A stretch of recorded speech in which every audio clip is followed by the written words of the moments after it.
Hi, I'm Monsignor Walter Nolan. Welcome to the Catholic Corner. My guest today is an outstanding young man. He's already making his mark on the world as an activist, bringing awareness to a terrible, horrible crime and offense against humanity, human trafficking.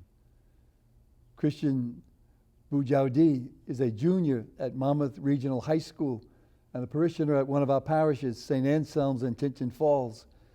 He's been a leader in his church community, his school community, as well as the community at large. His resume reads that his ambition and goal is to attend a forward-thinking, innovative, and highly academically challenging university to study vast areas of the humanities that include human rights, peace, and justice. He'd like to minor in marketing towards philanthropic organizations. His goal for post-undergraduate education is to obtain a master's degree to expand global diversity. Christian has already received many awards, including the Outstanding Human Rights Student Activist of the Year from Keene University. He's also the recipient of the 2014-15 Youth Service America New Jersey National Child Awareness Month grant for $1,000, which was used to implement the Are You Aware initiative for human traffic awareness, which Christian himself founded. What a marvelous young man. Christian's also an outstanding athlete, participating at the varsity level in 2 sports, football and baseball. Are You Aware is a nonprofit group. Its initiative is to use the power of education to promote awareness for human trafficking and its violation of human rights. As part of this awareness program, Christian organized a social media campaign and a fundraising effort. So far, he's already raised $3,000. Christian also led a 1-month effort to obtain 10 town proclamations to identify January as Human Traffic Awareness Month. Whoa. Good job, Christian. Thank you, Monsignor. Wow. You know, I just keep thinking, you're well named, you know. You're living up to I know. You're living up to big shoes. Yep, That's for Christian, sure. that's terrific. Maybe let's just begin a little bit, you know. So tell me a little bit about something about yourself that maybe you'd like someone else to know about you. You know, sometimes we have things inside of us. We say, you know, if I get a chance, I humbly would like to tell them that this is one of my concerns. Well, one thing, like I just kind of like on a lighter note, like sports-wise, like I'm a huge Buffalo Bills fan, enthusiast. I love them, and that's just kind of like my team. But We'll have a good program because I'm a Giant fan. oh, that's great. But like on a deeper note, like I just want people to know that like anybody that I care about or anybody in my life that really means something to me, like I really like genuinely like take a bullet for, like really care about, and that's kind of where I hold my standards and my morals and beliefs. You know, that tells me that you got some good family folks like mom and all, Absolutely. you know, that allow that to grow. Without them, I wouldn't be. You know, any that's man I am. really terrific, and make sure you always let them know that. You Absolutely. know? And so, you know, the character that you just mentioned, that's something that's going to just evolve out of you. You know, I mean, you just told me about it, and I know you're a very humble young man, but that's something that I think it's part of, you know, the growth. Sometimes I think that some people know things about us, and we know things about ourselves, but the more we kind of let people inside of us in a nice way, I tell you, that goes a long way, Christian. Thank you very much. You know, we tell everybody that you're a young activist, which is, you know, I can see the football and the baseball, but usually, you know, young men your age aren't really an activist. Is human trafficking the only cause you've gotten involved with, or how do you get involved as a young activist? I mean, as myself, I really don't activist. I kind of use the word activist, but more the word I like to use is upstander. And the way I think of it is that in a situation that calls for injustice and that is very unfair, there's 95% of the people are usually bystanders. 2% are the perpetrators that are really doing this injustice. And then that other around 2% are the upstanders that really choose to do something. And that's kind of what my goal is with this whole campaign, is to be an upstander and really an activist. But Human trafficking not only is not the only thing that I got involved with. I raised a lot of money for Relay for Life, which is a effort against cancer, raising awareness for cancer, and hopefully funding research to combat cancer. So that's another thing that I'm also involved with as well. When did you start having that kind of a way of life that you also that you really want to take a part in in our world and in our community and in our church? I don't know, like human rights, it's always been something that's intrigued me, and it's kind of like, it really kind of started with like a couple movies that I watched. Like one would be the Hotel Rwanda, and that like really got me involved with like that kind of genocide and like what really drives these people to do such sick things. And like, I really want to like bring out the education part of it where people are more aware about what's going on in our world and how we can really do something to change that. It's interesting you talk about Rwanda, because I've a few years back did a few things with people from Rwanda, and I understand what you're talking about. It's just to have that awareness of the dignity of all people is a beautiful, beautiful thing. But the human trafficking, tell us a little more about that, because I think a lot of people, get so busy. If they get so busy, I don't know, but they just don't pay attention to things that's going on in the world, and it's not just the world; it's in our own communities. Exactly. And a lot of times that's the thing. It happens in our backyards. A lot of people think it only happens to young girls, but young boys as well. So that's one thing that's my mission to get out. But it really all kind of started sophomore year. I wanted to take this Holocaust and Modern Humanities class in my school that usually only juniors and seniors take. So I talked to the teacher of the class, Janice Karpowski, who's now at Keene University.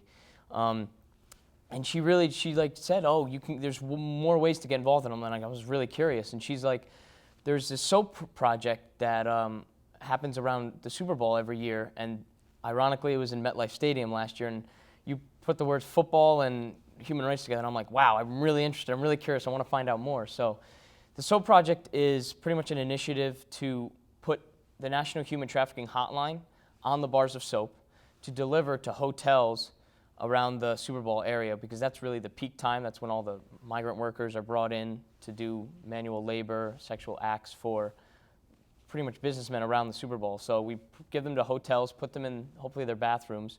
So when the women are trapped in the bathroom, they can take the human trafficking hotline, put it in their pocket. When they get a chance to call, they can call that number and hopefully get saved. And many times that's really their only way of finding a way out. Yeah, I hear a lot of things, but I have not really heard that. Because usually I'm a old football guy myself, and to think that around Super Bowl time they Super Bowl, World Cup, Olympic Games, so all the really big, huge sporting events. Where does the soap come from? Does one of the companies donate that? It's donated by the New Jersey Coalition Against Human Trafficking, and that's another. They drive. It's called Be Free Dayton. They're in association with that, and so that's where they get the soap, and that's where they'll have like a couple days before the Super Bowl, they'll have like pretty much like a task force come and put the soap on it, like assembly line style, and then like they have like different caravans go out and deliver the soap to the hotels. Well, that's a neat thing. Yeah. Have you known anybody who's actually? That's part of my research for later part of my project. Like this project is for my school as well. Like it's kind of doubling as like a capstone project for my AP Academy. So we have to do research on like stories of if it's actually working. So that's kind of my next step. Tell us a little bit more about the human trafficking. We read the papers at times and different things, and like you said, we tend to think it's over in overseas, some other part of the world. Mm-hmm. Are they actually taking youngsters or from our own streets or bringing them in? So here's how it really kind of works in America. A lot of times it happens just from a guy dating a girl, a simple relationship that turns into something that the girl would have never even dreamed of or even imagined. So a lot of times people get confused between prostitution and human trafficking. And the difference is that prostitution is the woman's choice, and she actually gets a direct profit out of that. She gets the money that she gets for the sexual acts. But for human trafficking, there is a pimp, is what they usually call the person that's pretty much overseeing them. And so they do the sexual acts and they get the money, and all that money goes back to the pimp, not the girl. And pretty much, it's sad, but the girls are pretty much recycled and reused, and that's how this business is ran. It's pretty much this, behind drug smuggling, it's the second highest accruing business for money. So then they, whether it's a young girl or boy or a young man, they actually keep them in captivity somehow or other? They usually lock them. Force? Yep, they force, it's called coercion and fraud, and like they pretty much deceive them. They say, oh, if you do this, you pretty much, all you have to do is this, and then you have to just give me the money, and they pretty much act as, they really control them and brainwash them.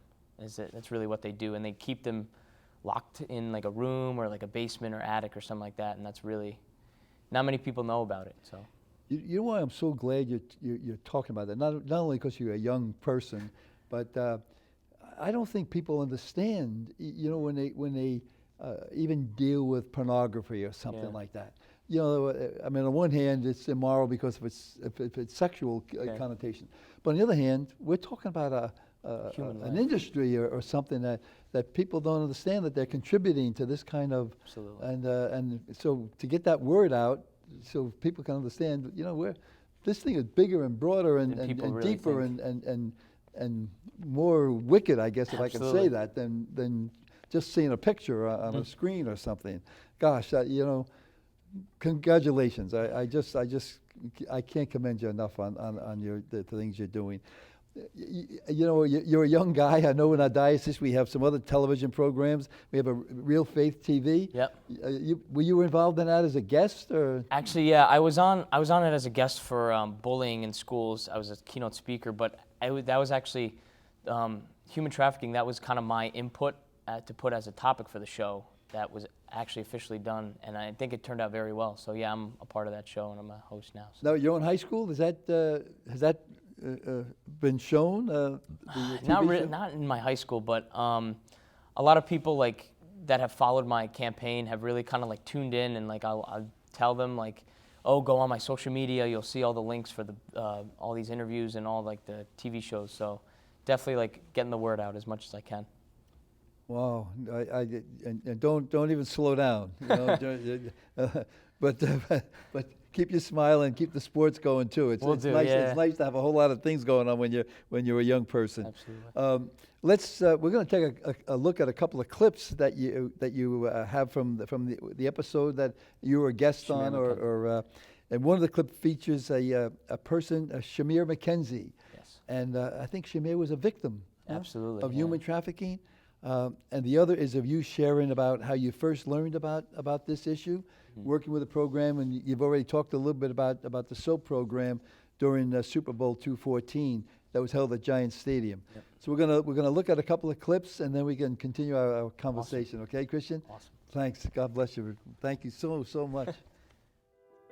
Human trafficking is the buying and selling of people.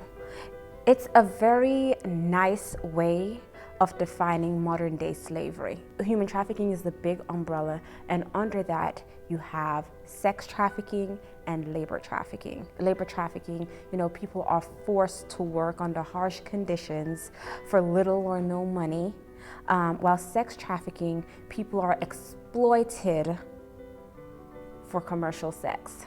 Human trafficking was my life for 18 months, and that is 18 months of severe torture in every sense of the word. And I was trafficked right here on American soil. I was a college student on a full athletic scholarship. One would consider from a great family background. Normally when people think of human trafficking, they're like, oh, these girls must be kidnapped. Although kidnapping does happen, or these girls must be drugged. Yes, that do happen, but recruitment process looks very different. And for me, I was simply crossing the street one day when I met my trafficker. And of course, he didn't come and say, hey, I'm the big bad pimp, you need to come with me. He said he graduated from Morehouse College, which is a very reputable college. We had great conversations that I like to have about single parents in the community, the high number of African males that are incarcerated. We talk about politics. This conversation continued for several weeks until, I, developed a friendship with this guy and said I was in jeopardy of losing my scholarship and needed some help to go back to school. And I didn't think that anything was wrong with him offering to help me. Now looking back at how things played out, a red flag to me should have been when I asked him, well, what do you do for a living?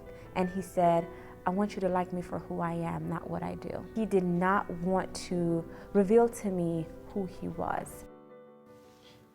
I can't even begin to fathom that she was a college student and that I'm so close to going to college and that it happened in America. It's not in a foreign country. It's right near us.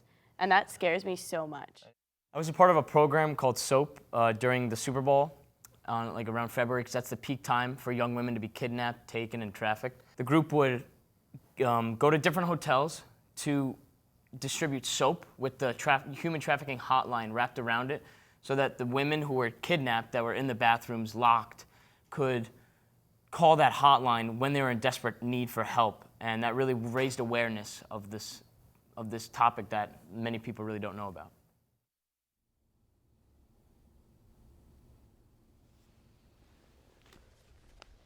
That's terrific. What do you say? How'd you feel about being on that program with other young folks and certainly with Shamir, and how her story inspired you? Shamir McKenzie's story is just really heartbreaking, but it really brings out the realness of it all. And I asked her if she could speak at an event that I was at my school that was pretty much school-wide, and it involved both the Holocaust classes that I'm in this year. And she was awesome. She told her story and made it very interactive with all the other students. And so, but being on a show like that where you really kind of talk to your own kind of peers about it, and that's really where the difference is. You have to kind of speak about it to people on your own level, because that's really the people who are being affected. So that's it's really nice to get the word out and get other people interested and excited about it, and share my passion in it. And it also allows us to probably save lives. Exactly. And one of the things I've learned as a priest, as an older guy, you don't know whose lives you affect when you're talking or preaching or doing the work you're doing, and yet we know that somehow or other there's somebody out there might have listened to you, and maybe some other person who breaks trust, they might turn around and say, oh, whoa. And that's the thing. The one thing that, as I'm hearing all these stories, is that these people coming to freedom, is that the one thing that they can fall back on is their faith. That's the one thing that getting all those torturing nights with having to please other men, and having to do all these acts, and it's just at the end they know they can turn to God, and that's the one thing that they can look at and say, wow, at least I have someone on my side at this point. So. And that's what we need at times, and just knowing that God, sometimes I wish when we talk like this that everybody could feel just how much this God really does love us, mm-hmm. and how much we could really root for each other and love each other. Mm-hmm. Somebody told me one time that I was a Christian optimist. I said, "Oh, that's the nicest thing I've ever heard." But I think that's the vision that we do have. Yeah. So you got involved with the SOAP program during Super Bowl, and was it the last Super Bowl you actually did something also? Yeah, the one in Arizona. It was kind of part of my campaign. What we did was we asked the same Be Free Dayton and NJ Coalition to donate soap to our school, and an activity for the classes, the Holocaust classes, would be to wrap the soap and then send it back to the class, and we would pretty much ship them out to the Arizona people.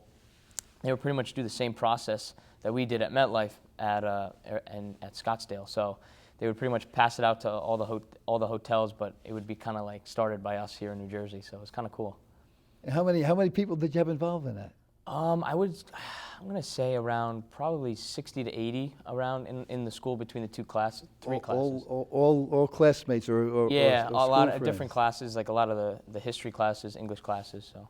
Was there anything else you've done, around the school to bring more awareness to the evils of human trafficking? Yeah, I had on April 17th, I had a service partnership event where it was for 3 hours long. Like the first hour was like we would do more labeling of the soap, and then we would do. There's this organization called Love True, and they're a restoration home up north somewhere. And then what would happen was we would put labels on spare change jar containers, and so people would donate like spare change, and all the spare change would go to the restoration home to fund for like clothes, food for the victims that would bring in there. So that was the first part. And also we would put together hygiene packs for Covenant House, which is a homeless shelter that also deals with not only homeless people but human trafficking victims. And then for the last 2 hours we had those organizations speak. And then we had there's actually a movie coming out called Wife Missing about Wife Missing, yeah. So. And that they showed their trailer, and then the final keynote speaker was another human trafficking victim called Jen Spry, who was trafficked when she was 8 years old. 8 years old, and she was trafficked for 2 years from the hours of 3 to 6 pretty much every day, and that's why she never went missing, because from 3 to 6 that was her time to perform all these acts for her pimp, I guess, and so. That was her story was one that I will certainly never forget and always remember and always spread the word on how this is really so real. You know, your peers, how they respond to all of this? How do they? Well, do they extra pride? I mean, you're a football player. You're a baseball player. You got a great smile. You know? I mean, a lot of these kids, they ask me like, dude, how did you get involved in this? Like, what's human trafficking? Like, is this like the same as traffic on the parkway? Like, what is? Right. So they don't. I mean, and that's kind of like my goal is to just really show them that there's a different side to this world. Like, there's a really sick and cruel side that you can't let happen. And some of my peers that went to that partnership event, they said that they're forever changed. Like, they have young sisters that are that age, and it's just so real for them. And now they're even on the lookout for people, like, you never know, like at the school stop, at the bus stop, at the library, at the local playground. Like, you never know who's watching and who's like really peering on you and watching everything you're doing. So that's, I mean, really brought to light the seriousness and like actuality of how it could happen. And just think, you mentioned 60 or 80 other students your age. If they all do something, that just multiplies and multiplies and multiplies, and that can spread to other colleges or other high schools. You know that's going on. Deep down, you're talking about faith a little bit. Mm-hmm. What'd you learn through all of this? I learned that that you can honestly, anything that God presents as a challenge to you, is that He gives it to you because He knows you can get through it, and He knows that you can use that to help other people as well. Because I mean, a lot of times you're thinking, if you put yourself in the shoes of these people that are being trafficked, they're like, why me? Why does this happen to me? And it's really so you can be an example and spread the word on, maybe prevent someone else down the road from that happening to them. So that's one thing that I learned, that everything He does is for a reason. It might not make sense at the time, but in the grand scheme of things, it'll all come together. You have a wisdom in you that's far beyond the beautiful young years of your life, Christian. That's so neat. It is just so neat. You're proud of your faith. Absolutely. What does your faith teach you? My faith teaches me to just every day try to be the best person. I know every day you're going to sin. You can't sit there and try to be the perfect person. You just got to take what God gives you, be thankful for everything, because everything's, I mean, can't take anything for granted. It could be taken away with you like that. So you just really try to do as much as you can, repent for your sins, and just always know that above everything else, you don't have to fear anyone, because God's going to be there. Like they all have to answer to Him. You have to answer to Him. So that's, in the end, that's the end right there. So we all got to look in the mirror, don't we? Exactly, absolutely. It's the man in the mirror that we got to worry about, or the person in the mirror. Mm-hmm. I learned that from the old football coach of the New York Giants, Bill Parcells. Yeah. He actually told his Legend. team that one time. He said, "Don't forget, gentlemen. So you're all football players, but you still have to look in the mirror." Absolutely. It's a great lesson legend, for us to know. So what is your vision? You're a high school junior, and you already got some ideas about certainly about human rights and and peace and justice. What would you like to see if it's God's will and your family's will? How do you like to see you're going to progress? My dream job would be working in the UN and working in the sector of like where sports kind of pertains to human rights at like the World Cup, the Olympic Games, World Series, all that, Super Bowl. So that would be my really dream, and I know that I could go to a college where they offer. I know Columbia has a human rights program. Georgetown has justice and peace studies as a major, so that's one avenue that I really would like to pursue, and hopefully that I want to, and hopefully it's God's path for me.